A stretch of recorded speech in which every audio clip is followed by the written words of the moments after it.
Let's move on to something, and this is something that I know you've been excited about. You've come on the show before about this, but energy, Exactly. one of the biggest platforms that Donald Trump has talked about, and actually when the WhiteHouse.gov had kind of like a little bit of a makeover, energy was something that was kind of one of his platforms that he had on there. So, what do you think is going to be different about that coming up in the future, and what things do you think Donald Trump is going to try to implement to help with job creation when it comes down to energy? Yeah, well, I mean, very simply, I mean, I think the approach that we're going to take to energy in this country is going to be a lot more sensible, and we're going to use a lot more common sense now.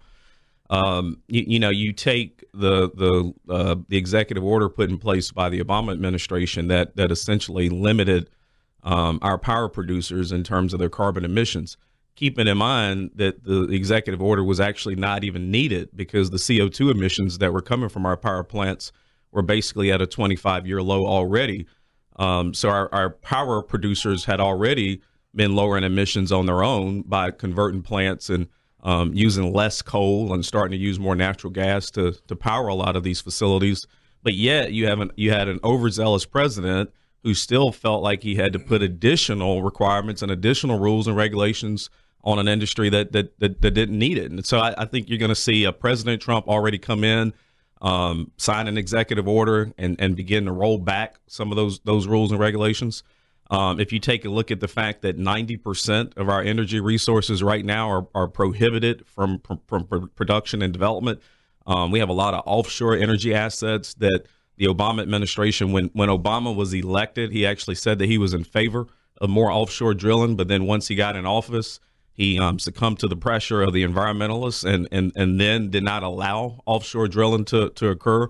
I think you're going to see Trump obviously allow for more offshore production and development, which is great for low and middle income families, because that's how you drive down the cost of energy, so that when you go to the pump, you're paying less for that gas that you're putting in your car. I think you're also going to see more infrastructure development around energy, such as things like the Keystone Pipeline, which would have created 55,000 jobs overnight.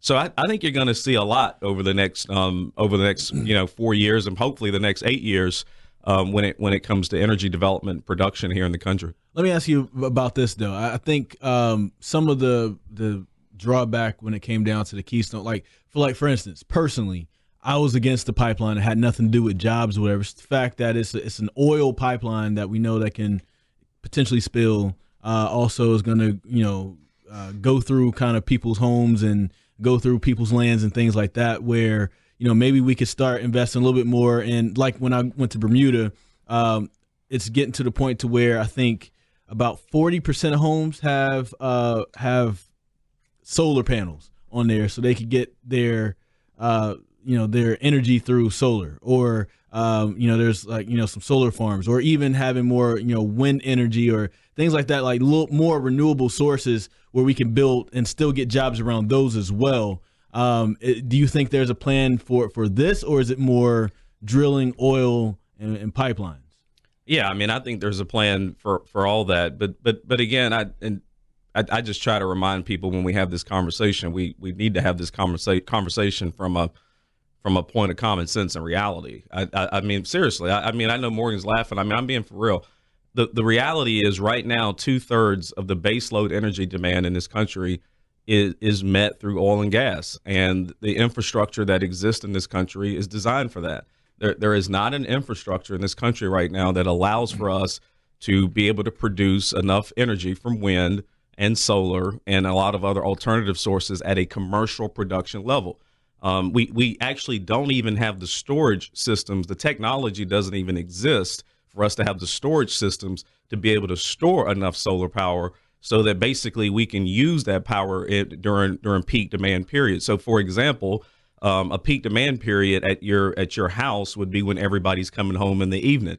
Well, the sun doesn't shine in the evening, so you have to be able to absorb and store all that power during the day, so then when peak demand hits, you can actually provide it. We don't have the technology to be able to do that I have a question at this scale in our country. So that's what I want to clarify. I have a question based on that. Then, when we're talking about jobs, then can't we have jobs to try to figure that part out? And we can. And other places that do use solar, we can. Let me ask this question again too. This other places that do have solar is shown that like the average amount of sunlight that'll come in the middle part of the day, like at noon or whatever, for one day can actually like power a whole household of 4 people for 2 weeks. If you have the battery systems to be able to store it. Right now, that is something. But we can invest in those jobs. That's what I'm saying. Well, that's what's happening right now. I mean, the oil and gas industry, as of today, has spent $112 billion over the last decade and a half actually in researching and developing the kind of technology that you're talking about. Okay. So it's not that the oil and gas industry doesn't want to have a seat at the table when it comes to these alternative energy resources, but the reality is that right now only 3% of energy demand in this country is met through solar. And the reality is that the sun doesn't shine all the time. I think what you're going to see from the Trump administration, or at least what they've signaled, is that I think they're going to look at more of a portfolio when it comes to energy production and development. So yes, oil and gas is going to be a large piece of that portfolio for obvious reasons. But then I think you're going to look at areas like out in the Southwest, around California and Nevada, where you do have a lot more opportunity to do solar development out in an area like that. You don't have as much opportunity in an area like North Carolina.